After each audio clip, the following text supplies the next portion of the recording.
The non-aligned movement was created and founded at the height of the Cold War, during the collapse of the colonial system and the independent struggles of the peoples of Asia, Africa, and other regions of the world. Its membership has continuously grown from 25 at establishment to nearly 120 countries, representing almost two-thirds of the United Nations members and over half of the world's population. The primary objectives of the movement had been focused, among others, on the support for self-determination, national independence, sovereignty and territorial integrity of states, opposition to apartheid, non-adherence to multilateral military pacts, struggles against imperialism, colonialism, neocolonialism, racism, foreign occupation and domination, disarmament, non-interference in internal affairs of states, peaceful coexistence among states, rejection of the use or threat of use of force in international relations, strengthening of the UN, democratization of international relations, socio-economic development, and international cooperation on an equal footing.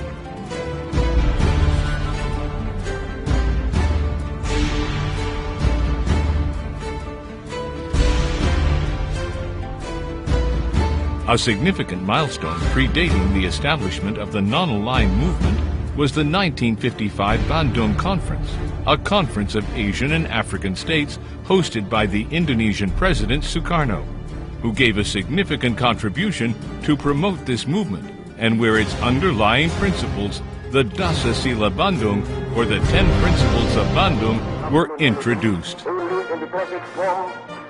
Of Indonesia and other present in different parts of East Africa knew. The attending nations declared their desire not to become involved in the Cold War and adopted a declaration on promotion of world peace and cooperation. 6 years after Bandung, the first conference of heads of state or government of non-aligned countries was held in September 1961 in Belgrade, where this movement was finally founded. The founding fathers of the non-aligned movement were Sukarno of Indonesia, Jawaharlal Nehru of India, Josip Broz Tito of Yugoslavia, Gamal Abdul Nasser of Egypt,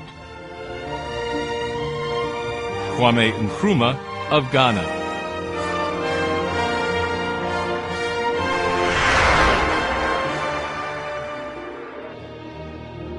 consisting of many governments with vastly different ideologies.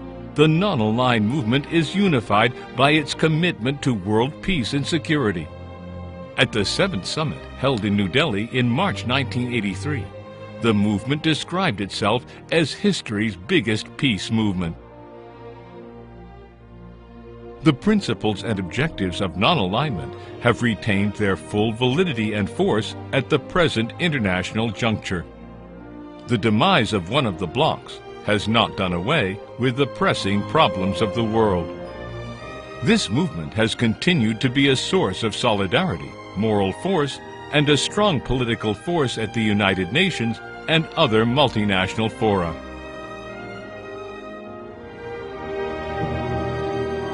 The world in the first decade of the 21st century saw continuing armed conflicts in many parts of the world, the rise of non-traditional security threats, threats of terrorism and radicalism, dangers of nuclear weapons,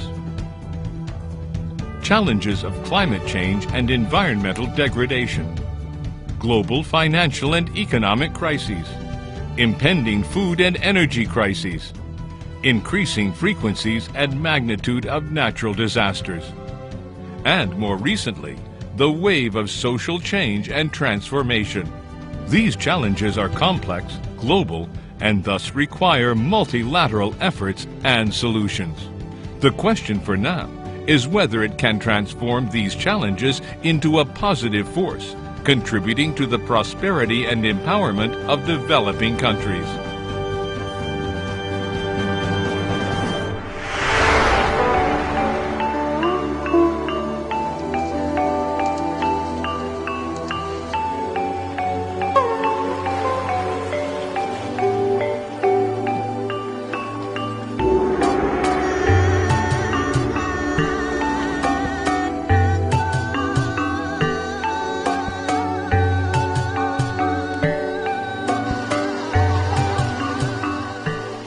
As we celebrate our 50th anniversary here in Bali, Indonesia, where do we envision the movement to head? Will there be a role for the movement in the next 50 years? If so, what is the vision for the movement for the next 50 years? What would be the movement's role in providing solutions to these global problems? How can the movement and its diversified membership exploit its potential to be able to play a constructive role in global governance for the next 5 decades, while upholding its shared values and safeguarding and defending the interest of its people?